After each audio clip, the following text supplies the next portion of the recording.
Uh, so yesterday we were discussing how to do explore exploit for choosing the most popular article, and I went through the entire Bayesian solution from first principles.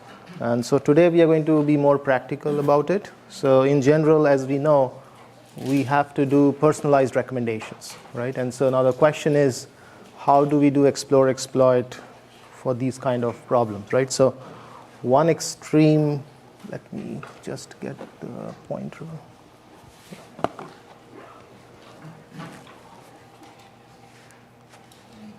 Yeah, do you have USB? What are you looking for? The USB for this. It's not in the back there. It's not in that. Oh, Yeah. oh okay. Attached.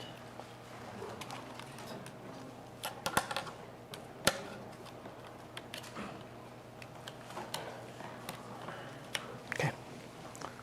Yeah, so one extreme formulation is to assume that every user is a separate banded problem, right? So if you are a user, I have to choose the best article for you. So every user is a separate bandit, and it's almost like a multi-armed mafia problem instead of a multi-armed bandit problem. You have to choose the best arm for every single user now, right? And this is not working. Okay, so this is not scalable, as you can see, right? Because many users come to the portal only once or twice. So you just have for many users, you only have one or two samples available for a month, and there is no way you can experiment with two samples and figure out what's the best arm for each user, right? So you have to exploit correlations across users and across arms to solve the curse of dimensionality over here, right? So all the methods we talked about yesterday of figuring out features for users and items and then kind of correlating the CTRs of users and arm based on those features become important. And so now the question is, if you're reducing the dimensionality of your problem by using feature-based models, how do you do explore exploit for this class of problems, right? That's really the issue here. But note that if you are able to reduce the dimension of the problem by using a regression approach, that's a feasible solution to this problem, right? You started with a very high dimensional problem where every user is a bandit of its own, and you've reduced the dimensionality of the problem by figuring out some commonalities across users and across items using features, right? So you've already done a lot of work here. Now the question is, in this reduced dimension space, how would you go about doing the explore exploit, right? So here are some heuristics that are used in practice. Again, first of all, I want to mention that calculating a Gittins index for this class of problems is non-trivial, and it has not been solved to the best of my knowledge. So it's still an open problem how to come up with a Bayes optimal solution for this class of problems, right? So if you notice, the previous solution which I described yesterday from first principles would not apply directly to this problem, right? Because there we assume that there is a segmentation of users, and for each segment you're counting things, you had a beta binomial distribution. All that will not work when you have models like logistic regression or other generalized linear models, right? So this is still an open problem, how to compute Gittins index for this class of problems. So in the absence of that, there are some heuristics which are used in practice, and they're pretty effective, right? So the first one is the upper confidence bound policy, right? So if you have a model, and if you can compute the posterior mean and some posterior standard deviation, you can just use that as a score for every item, and that's going to induce exploration in your method. Thompson sampling is a very popular method. In fact, it is used quite a bit. So, again, the issue here is to compute the posterior distribution so that I can draw from the posterior, right? So you have to do more work here. Softmax, as I was mentioning, that also applies to this class of problem, and you have to be careful in how you tweak the temperature parameter, right?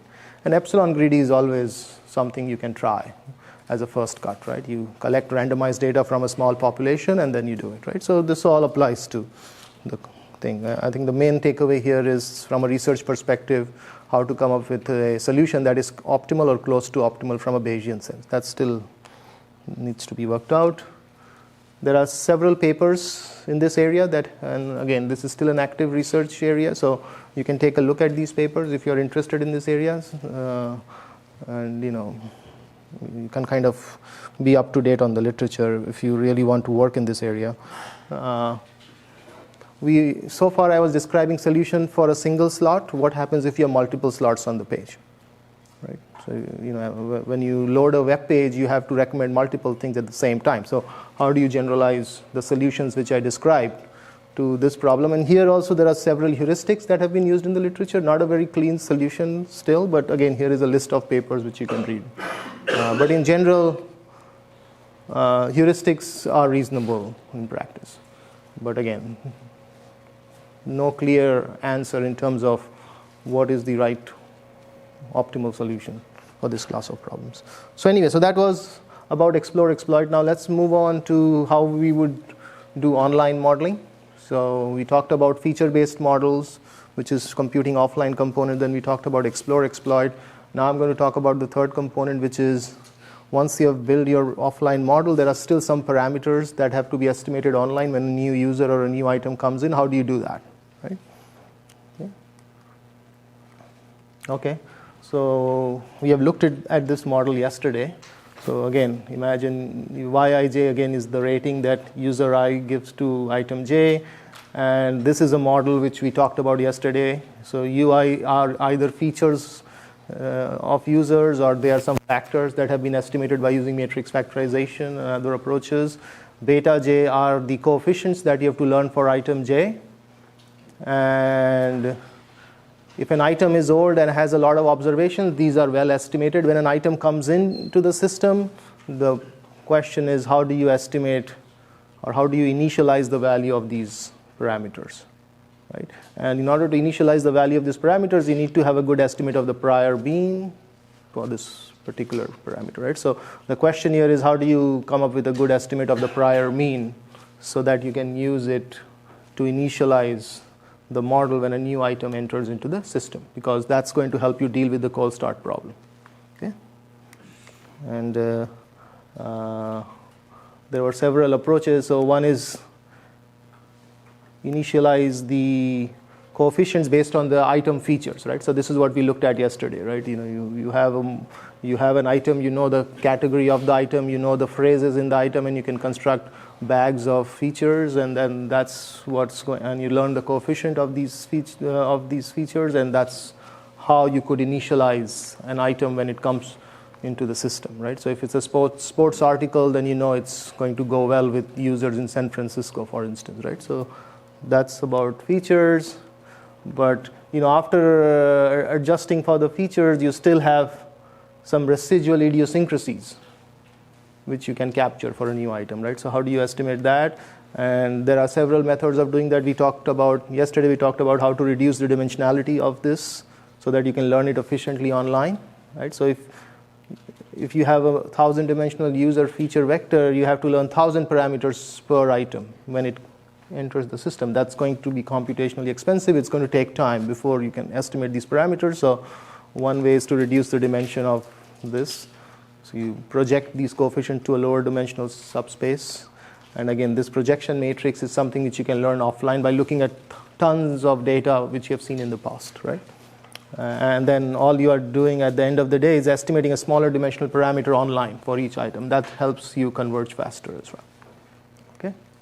Right? And so essentially what you are assuming, if you do that, what you are assuming is your beta j, the item coefficient, is drawn from a prior, which is centered around, of course, the mean that is determined based on the feature, and the covariance matrix, which is not identity anymore. It is given by something called BB transpose. So it's a reduced rank model, right? You reduce the rank of your model, and then that facilitates online learning, faster convergence.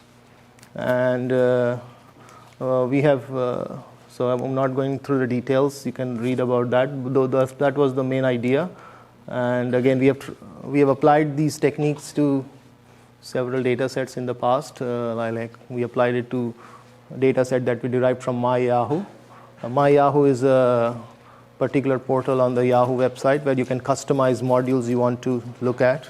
And again, not going through the results, but you can see that if you do the supervised dimension reduction, which I was talking about in the previous slide, that seemed to perform much better than if you do an unsupervised dimension reduction. But these are all different dimension reduction methods, right? So the B matrix, which I was talking about, that can be estimated in different ways, right? You can just take the covariate vectors of items and just do a principal component analysis, and that gives you a dimension as well. You can use random projections, or you can do the supervised projection, which I was talking about. And the supervised tends to work better, of course, because you're using more data than unsupervised.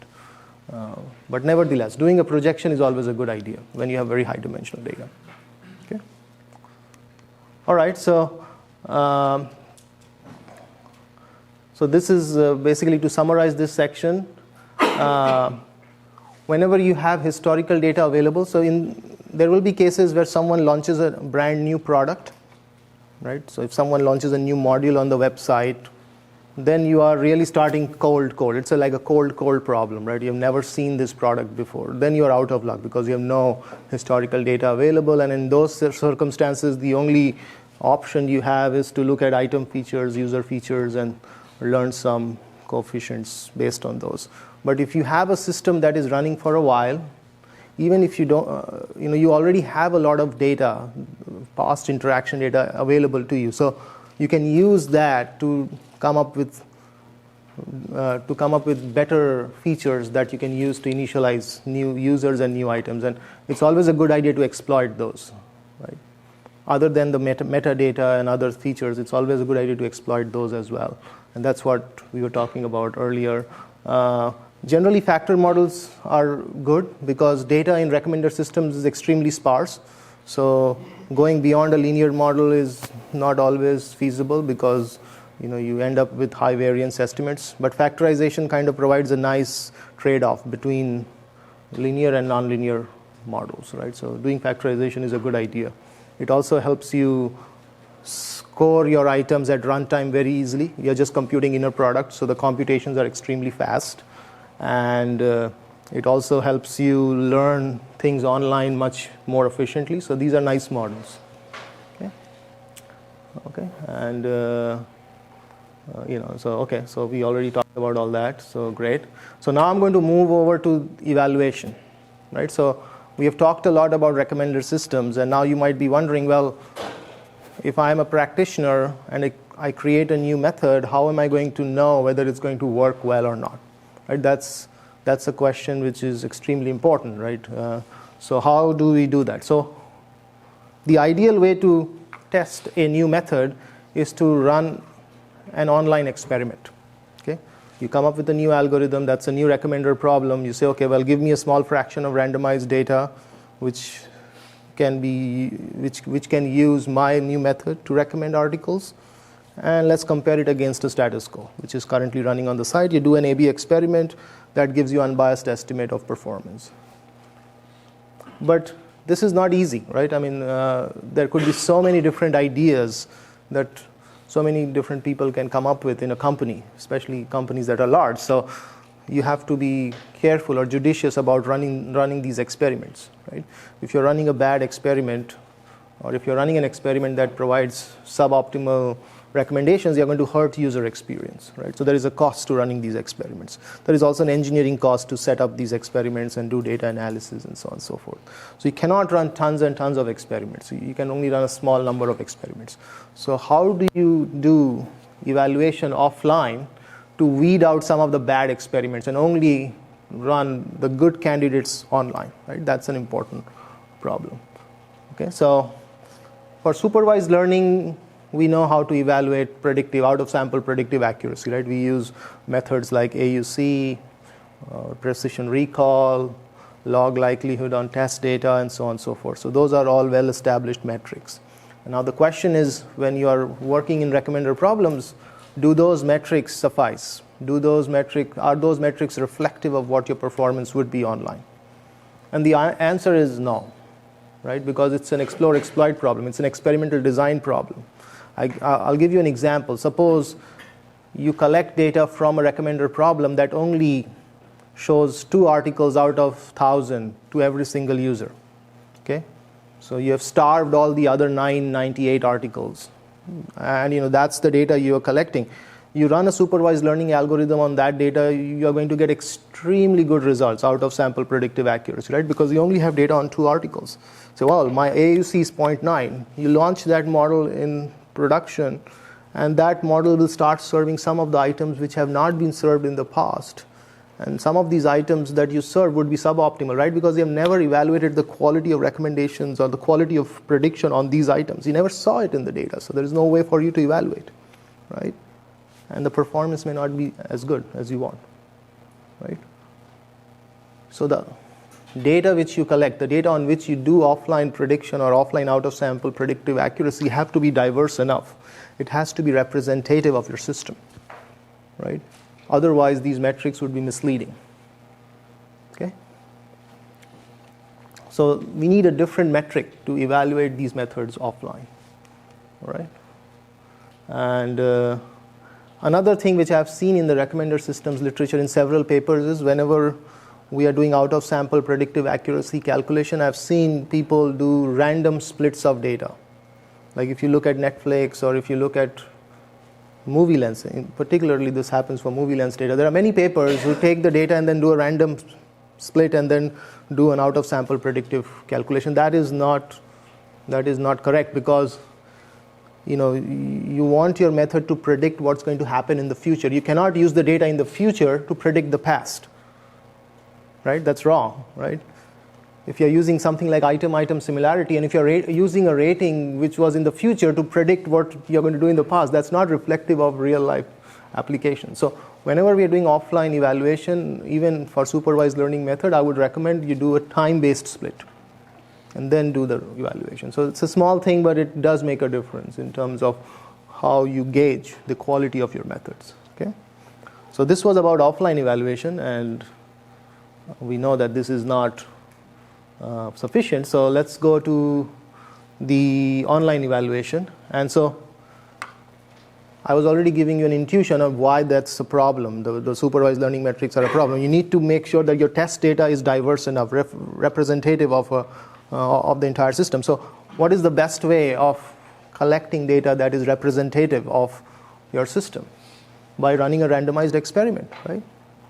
You take a small fraction of traffic and you randomly show articles to users in that traffic and then use that data to do offline evaluation, right? You cannot get something which is more representative of your system than that, right? You're collecting data on all the articles that you have in your system. Okay, so if you have the ability of running a small randomized experiment on your system and collecting data, that data is extremely valuable to evaluate new methods offline. Okay? All right?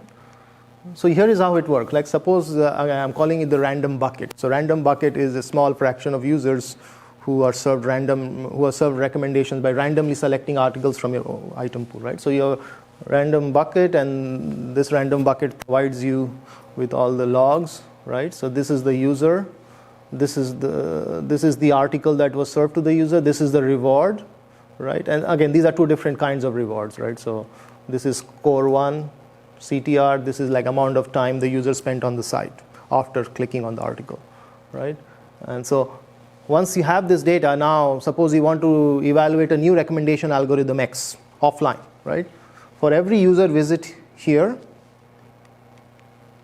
you come up with a recommendation, right? So for every user visit which you have in this offline data, your new algorithm is going to say, hey, this is the best item to serve to that particular user. Let's call it A star, right? If the best recommended article A star is the same as the one that the user clicked, then you get 1 point, right? Okay, well, I am recommending the article which was actually clicked by the user in my randomized log, right?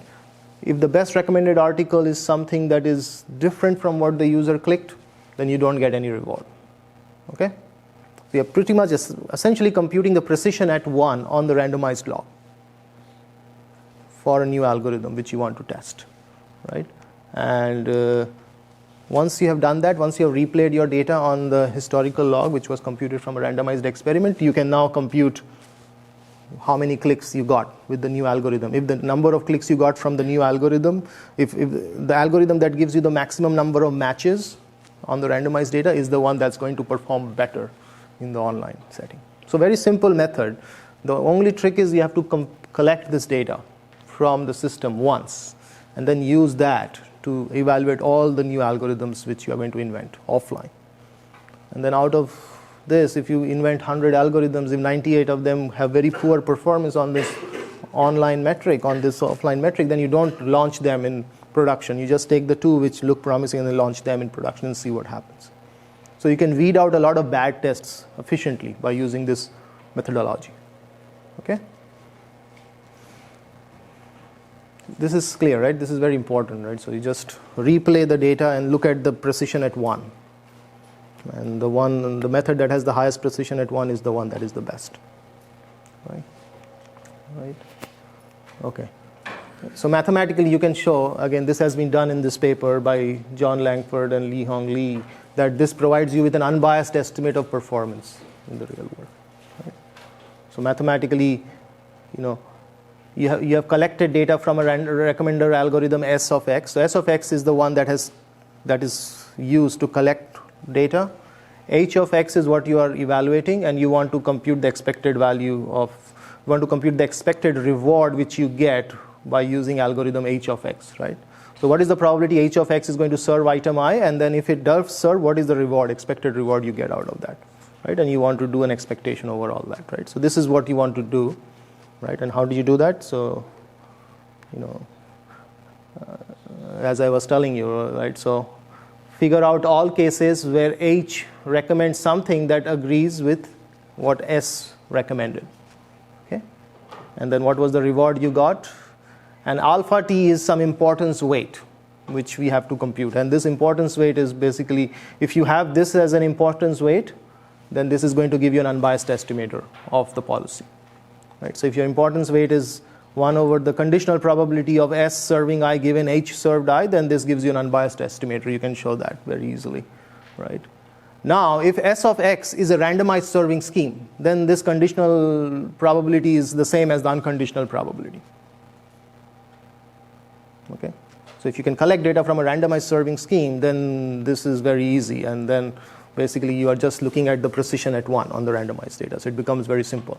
If S of x was not randomized, if it was something like a weighted randomization scheme, that's also fine. You can still do that, but your variance is going to increase, right? Whenever you have weighted randomization, your variance is going to be a little higher. As long as you have a weighted randomization scheme that does not serve something in your pool with very low probabilities, you'll still be okay, right? When you're doing weighted randomization or weighted importance sampling, you have to make sure that none of the weights are very small or very large. That's the trick. Otherwise, the variance blows up, right? But randomized is the best. But in many cases, you may not have the luxury to run randomized experiment, completely randomized experiment. Like if you have thousands of ads, you cannot do a randomized experiment with thousands of ads. So you may have to do some weighted randomization. Right? However, if you know the weights, then you can still incorporate that into your serving, incorporate that into this formula and still get an unbiased estimator of what the policy or what the recommender algorithm is going to do online. Okay? So we have been using this very successfully in all our industrial applications, and it helps a lot in weeding out many bad tests. Otherwise, it looks like, well, why should I not be running a lot of tests? There is a cost to running experiments. In a given week today, like at LinkedIn, we run around 20 tests. And if we didn't have this, we would want to run around 100 tests. Because there are so many scientists working on the system, and they all have ideas, right? So, there will be too many things to test. Moreover, there are many cases where you're running a supervised learning algorithm and you have to tweak a regularization parameter, for instance. So instead of tweaking the regularization parameter by using the supervised learning criteria, you can actually tweak those parameters by using this offline replay method. I was telling you that softmax is very sensitive to the tweaking parameter. How do you tweak that parameter? This is how you do it. You collect some randomized data and then you tweak the parameter based on the replay method. I mean, otherwise, if you have to test 100 different temperature settings and you run 100 experiments to tweak these parameters online, that's expensive, especially for tweaking the parameters, right? So this is extremely useful in that sense as well, for tweaking machine learning algorithm parameters, or hyperparameters as we call them. Okay, so that was about the evaluation methodology, and we talked about online learning today. Next, I want to show you an example of how multi-objective optimization works in practice. So I'm not going to go through all different multi-objective optimization one may encounter in practice, because as I said, this is more application specific, but I'm going to show you a particular application. Okay, so again, back to the Yahoo front page example. I'm using it as an example, but the methods apply to all different applications. In fact, we are using it in many different places at LinkedIn as well. But I'm just using it as an example because it's published work. So it's easy for me to talk about it without getting PR approval for things that we're doing today. Okay. So again, we know this example. So back to this example. So the Yahoo Today module, right? Suppose you serve an article. So currently yesterday we were talking about serving articles to maximize CTR. But just showing links to users that are very teasy and then having them go to a landing page where they don't engage much with the site is also not a good idea, right? So you want the users to click and then follow through.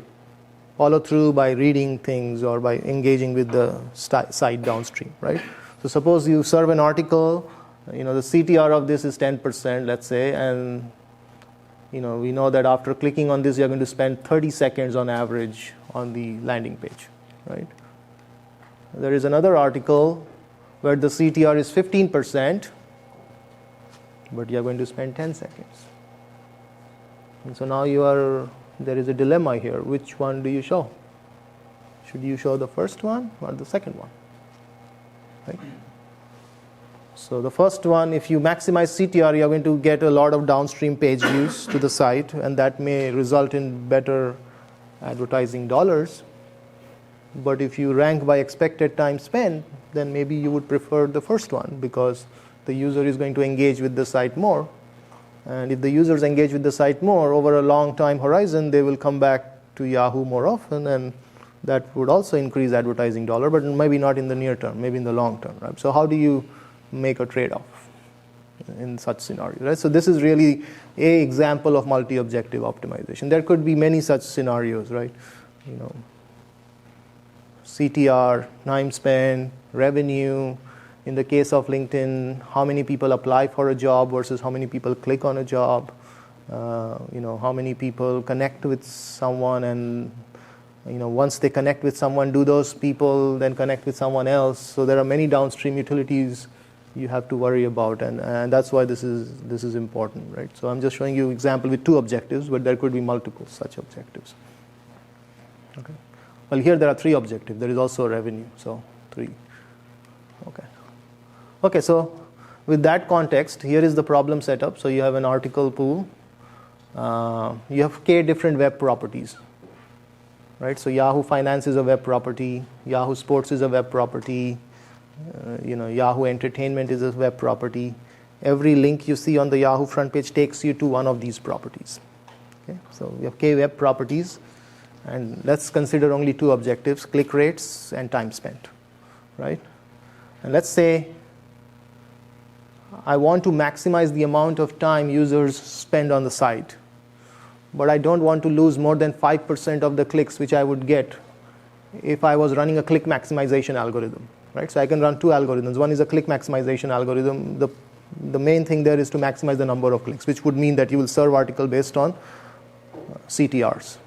But now I say, well, no, I want to maximize. I also want to maximize the amount of time users spend. And in the process, if I lose 5% of the total clicks, which I'm going to get from a click maximization algorithm, I'm fine. But I can't lose more than 5%.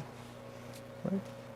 How do you come up with such objectives? This is something which you have to work with product managers and other business execs who understand the business better and who own the product. They say, well, this looks reasonable to me, I can live with this. But yeah, if you lose more than 5%, then the total pie, the total downstream traffic reduces, and that's going to hurt our business in the next quarter, so you can't do that.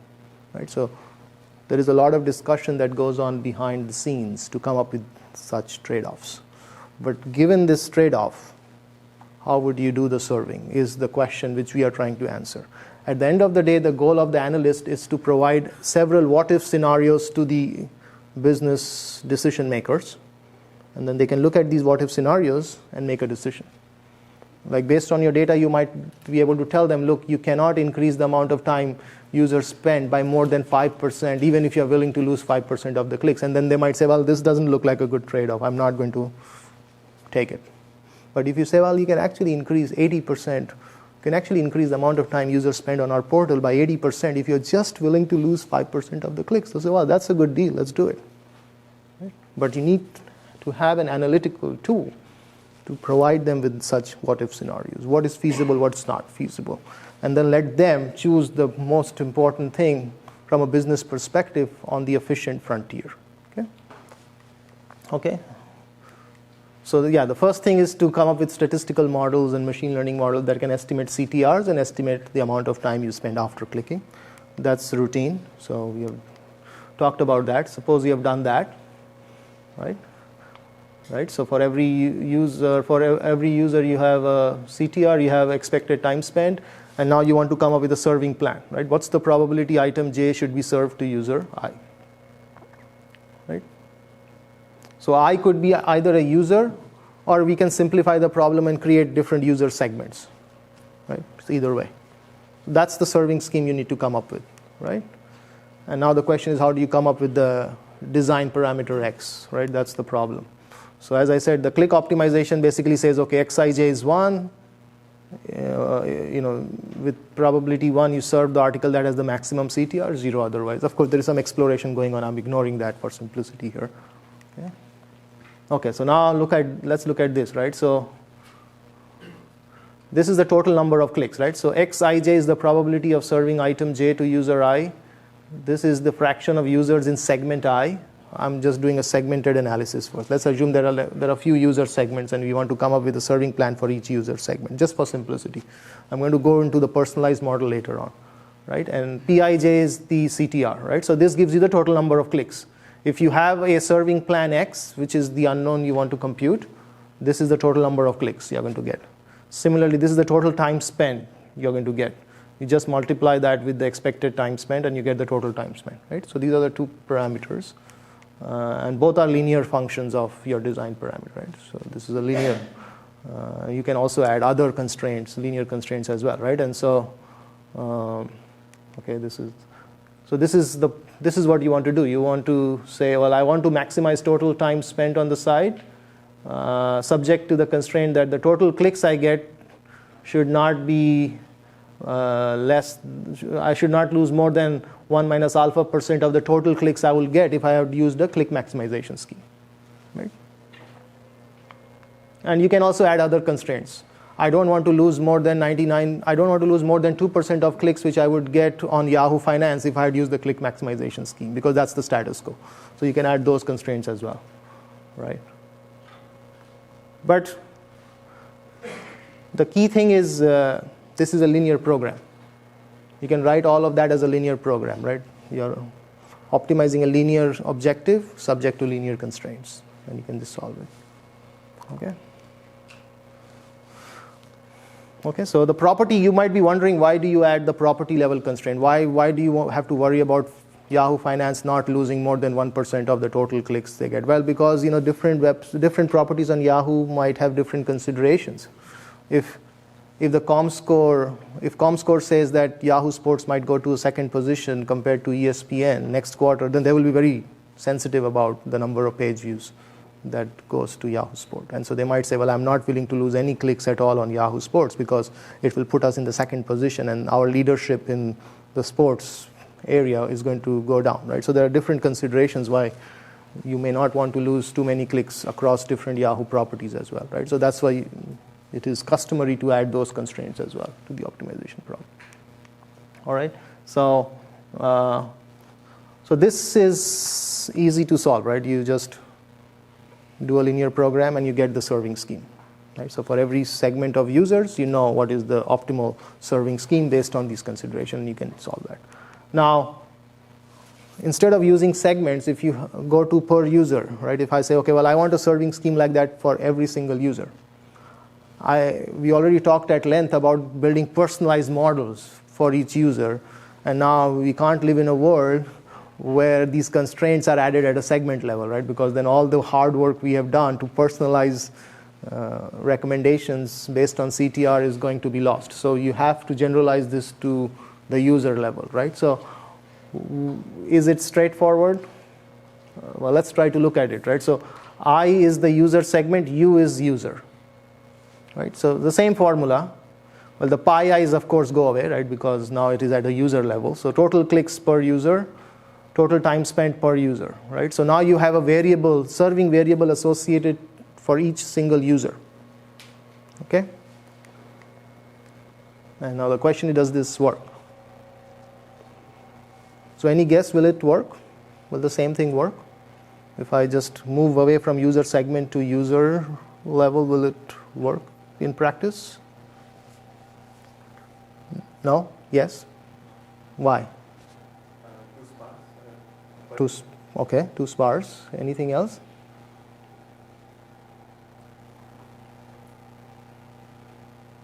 Well, there will be many new users in the system. You can only compute the serving plan for users you have seen in your system. But when you start running it online, you will start seeing a lot of new users. How would you get these serving plans for those new users? That's another complexity. Yes, sparsity is definitely, the number of variables you have in your linear program increases a lot if you have a vector which you have to obtain for every single user, right? If there are 1,000 articles and million users, you have a billion parameters to estimate from the linear program. That's a very large linear program. It's not very easy to solve that. But the more important thing is when new users come to your site, how do you get the serving plan? You can say, well, I can solve a linear program on the fly. Well, no, you can't solve it in 100 milliseconds. That's the problem. But if you had 2 minutes, maybe you can. But if the page doesn't load in 2 minutes, I'm sure you would be the first one to abandon the site, right? So that's another complexity. Okay. So you need a way of constructing this plan on the fly by using a cheap estimate online for new users. Okay. Okay. So these are the two main issues. Okay, so the main thing to notice here is if you look at the primal problem, there are millions of variables you have to solve for. But if you look at the number of constraints, there aren't too many. You're not going to impose too many constraints, right? You can say, oh, well, Yahoo front page should, you should not lose 5% of total clicks in aggregate. Yahoo Finance should not lose more than 2% clicks. Yahoo Sports should not lose more than 1%. Still a small number of constraints compared to the number of variables you have in the primal formulation. Okay. And so now can you operate in the dual space? Because if you can operate in the dual space, if you can use the dual variables to construct the primal, then it becomes an easier problem, right? Because the number of dual parameters you will have will be very small given the number of constraints. And so now if a user comes in and if you can just use the dual you can use the dual parameters to construct your primal on the fly by using some cheap formula, then you are in business. Right? So that is the intuition behind the solution. Yeah, but this is only possible if you can convert the dual solution to its primal, and that's not always possible. We know from optimization theory, you cannot convert a dual to primal for all problems. Especially not for linear programming, because linear programming is a combinatorial problem. Okay? It's not strongly convex. So for a linear program, you cannot construct the primal from the dual. Right? So what can we do here? Right. Okay, let's see. Well, so we use a trick. Say, okay, well, the objective is linear. What I'm going to do now is I'm going to make the objective strongly convex by adding a little bit of convexity to the objective. Okay? So it is almost like adding regularization in supervised learning, right? So you're saying, well, I want my solution to be close to some serving scheme, and this could be a uniform serving scheme, for instance, right? So Q could be something that says, okay, serve all items at random with equal probability for all users, right? So what this is saying is, well, you solve the linear program, but you make sure that your solution is close to this particular solution. And again, this is the weight you give to this quadratic term. And this is done in many problems in optimization. Like if you're doing something like ADMM, you add that. Adding strong convexity is routine in many optimization problems. And what this does is it converts it into a strongly convex. It adds by adding strong convexity to your objective, you have actually made the problem invertible. You can actually construct the primal from the dual. Okay? So you can get the primal for any new user who is on the site through the dual, right? And again, you will have one dual variable for each constraint. So there are not too many constraints, so not too many duals, right? So you do all your offline analysis and construct the dual parameters and then get the primal back from there, right? So I'm not going through the math, but you can write down the Lagrange and you can invoke the KKT conditions. And once you invoke the KKT conditions, this is what the solution looks like, right? So the probability of serving item J to any user U is a function like this, right? And the important thing to note here is this quantity C of Uj, which is a linear combination of the expected time that would be spent by the user plus the click-through rates weighted by some dual mu0. And this is the expected time that would be spent by the user on property K weighted by some dual mu of K, and then gamma times Q of Uj. This is the term that is coming from the regularization parameter here, right? So if gamma goes to 0, then you are kind of converging to the linear program. So as soon as you hit the linear program, then there is a discontinuity, right? But if gamma goes to 0, then you're kind of getting very close to what you would get out of the linear program. Okay? So this is a small fudge factor. It doesn't, if you keep gamma small, this doesn't play a big role. This is the main takeaway from the entire math which we did, right? At the end of the day, you are serving articles to user by using a linear combination of expected time spent, expected CTR, and expected time spent on the property. And again, these linear combinations are based on the constraints which you had imposed in the first place. Right? Okay, this makes sense? So if you add 10 more constraints, you will get a linear combination that involves 10 more such quantities. Right? Okay, so this kind of strategy has been used before as well. This is not the first time it is being used. There has been papers in advertising where this has also been used before, and I think the constraints there were different. The objectives were different, but the method or the spirit of the method was similar to what I just described. And as I was telling you, as long as you can predict the probability of a user consuming an article and the expected time spent, you are in business. You can actually come up with a serving plan. And that's great, right? Because we have done all the hard work in machine learning to come up with personalized estimate of click-through rates and expected time spent. And now we can use all that with the constraints that have been imposed from a business perspective. So it's a nice situation to be in. Okay. Right. So the main thing here is by adding convexity, I have converted that into a QP. And we all know QP is expensive.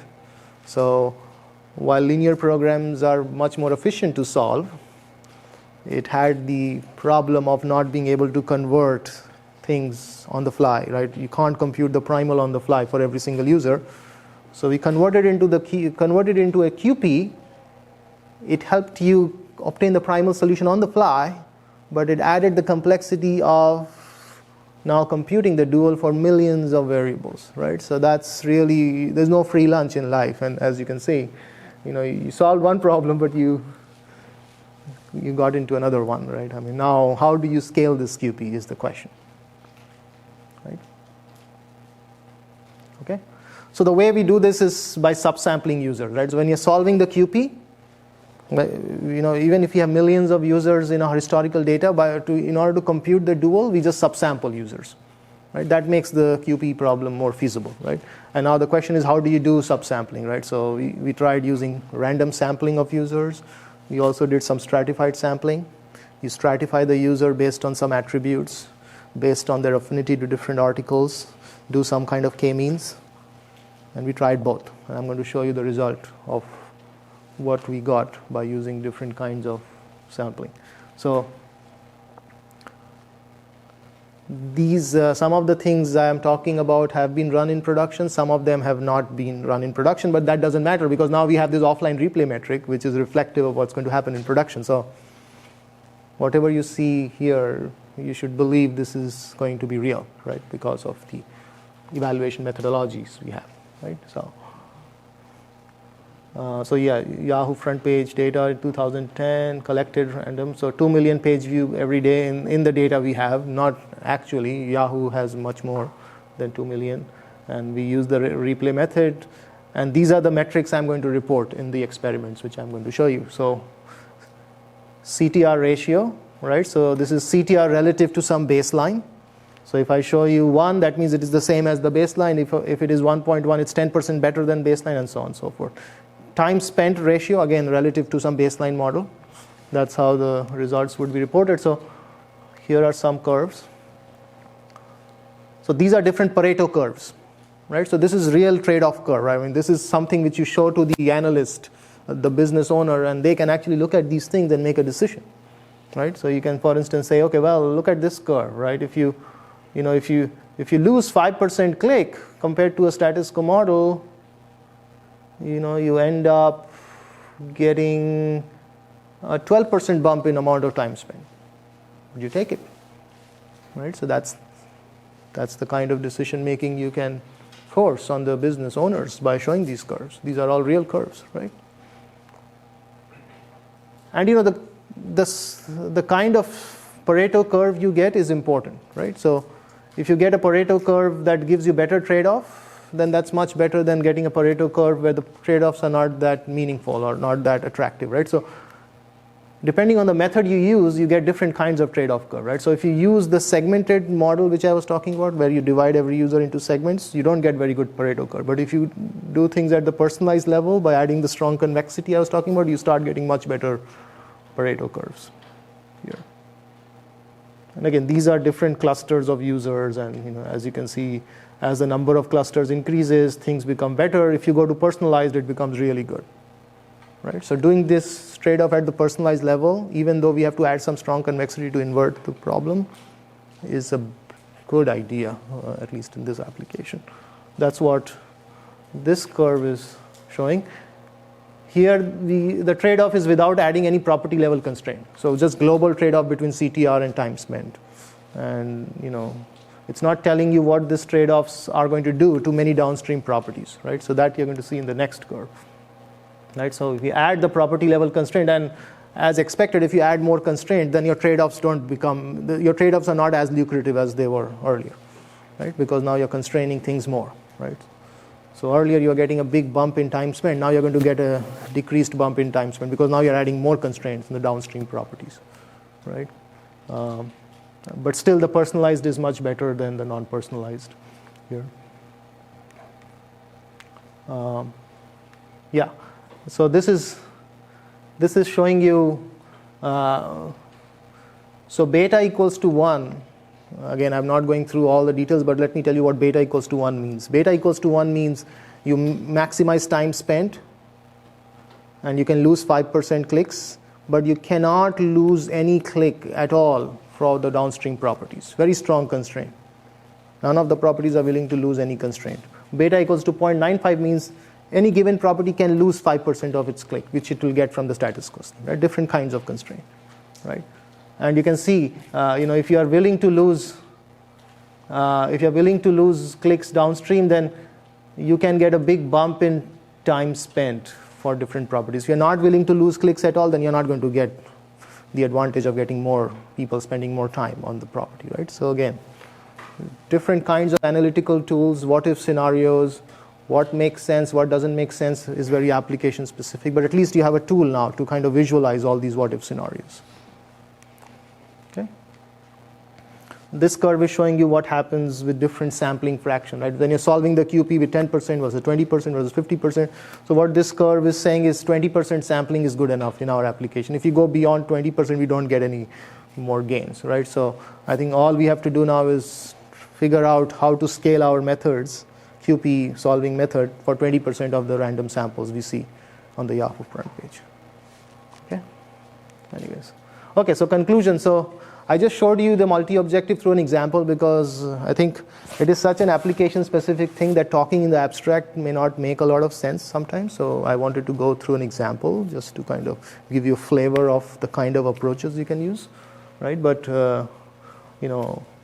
what we found from this application, it is possible to increase the amount of time you spend downstream on the properties without losing too many clicks, which is good, right? You can engage the users more.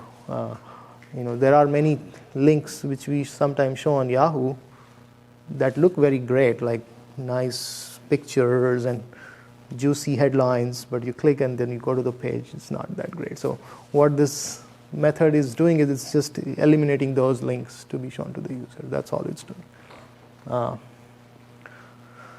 So future work, how do you generalize the kind of things I was telling you when you have to recommend things on multiple positions? This was for one position, and what we have been doing so far is taking a more heuristic approach where you solve it separately for each position and just do it that way. But that's not the optimal approach. So how do you write an optimization problem which can handle this for multiple positions? And if you have multiple content on the page, how do you kind of incorporate all that into the same framework? That's a challenging problem.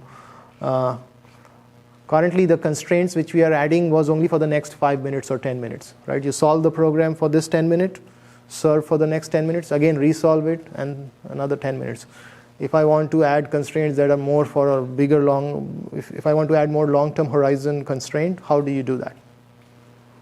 And the third thing, which I have not mentioned here at all, but it is extremely important, how does this whole thing interact with explore-exploit?